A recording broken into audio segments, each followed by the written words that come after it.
130번 빨리 끊어라. 원래 이게 오전에 끝내야 되는데, 그지? 경우 끊고 좋다. 경우 앞에 또 한 개 더 끊어라. 때 됐습니까? 불확정한 사실이 발생한 때를 이행기한으로 한 경우. 그럼 여기는 핵심 단어 기한. 기한은 반드시 도래. 기한은 반드시 도래. 기한은 반드시 도래. 기한은 반드시 도래. 기한은 반드시 도래. 조건은 뭐? 불확실. 조건은 뭐? 불확실. 기한은 확실. 반드시 도래. 그럼 기한으로 했는데 그 발생이 불가능하게 된 때 기한은 뭐한 거로 본다? 도래. 이렇게 한다고. 되겠습니까? 왜? 기한은 반드시 뭐 해야 되기 때문에 도래해야 되기 때문에. 그 다음 131번 요거는 저번에 했죠. 외워야 된다. 기한이익 상실 특약은 주어 끊고 무슨 건적? 형성 건적. 그럼 요거하고 비슷한 게 정지조건적 기한이익 상실 특약과 형성 건적 기한이익 상실 특약이 있는데 판례는 무슨 건적? 형성 건적. 무슨 건적? 형성 건적.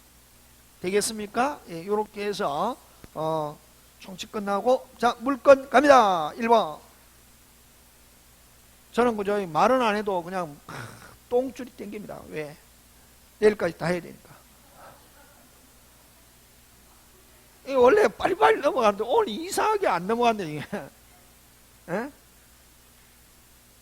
그죠? 이게 어떻게 하면 빨리 들어가냐 하면 빨리 넘어가냐 하면은 여러분에 대한 막 사랑하는 마음 애정을 버리면 이게 빨리 확 들어가면, 근데 여러분을 좋아하고 사랑하는 마음이 있으면 못 넘어가거든. 그러니까 이게 빨리 확 안 가는 거지. 그러니까 이제 마음속으로 애정을 버려야지 좋아하지 말아야지. 좋아 안 하면 이게 확 넘어갑니다. 근데 좋아하면은 자 물건법 판례 1번 갑니다.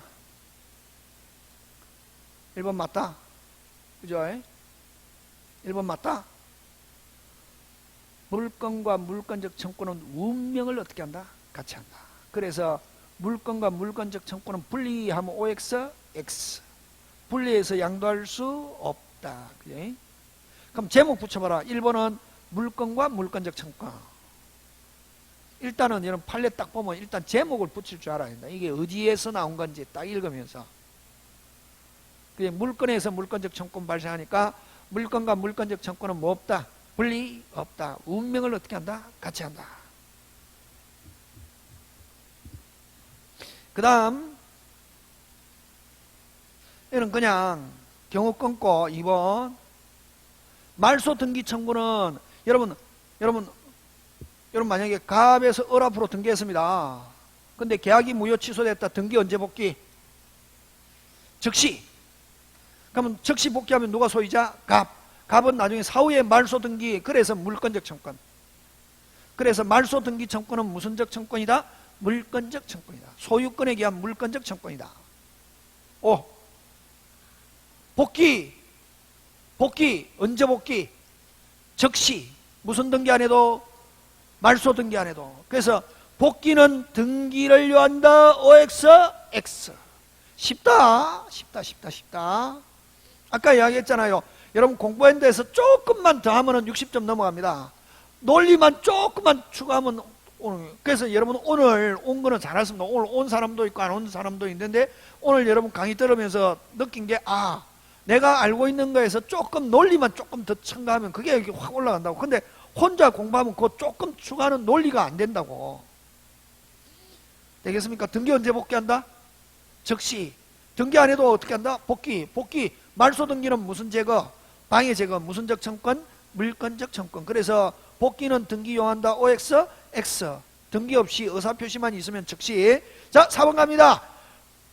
소멸시효에 걸리지 않는다. 소유권 소멸시효에 걸리지 않는다. 자, 갑니다. 5번 갑니다. 여러분 소유권과 임차권이 동일해. 자, 임차인이 집을 샀습니다. 누가 집을 샀습니까? 임차인. 하면 임차권은 혼동은 어떻게 한다? 소멸. 근데 됐습니까? 그 임차권이 대항요건을 소멸하는 게 원칙이지만 고가에 끊고. 근데 임차권은 이제 여러분 항상 문장이 있는 대로 표현하면 되거든. 근데 임차권의 대항요건을 갖추는 요건 하면은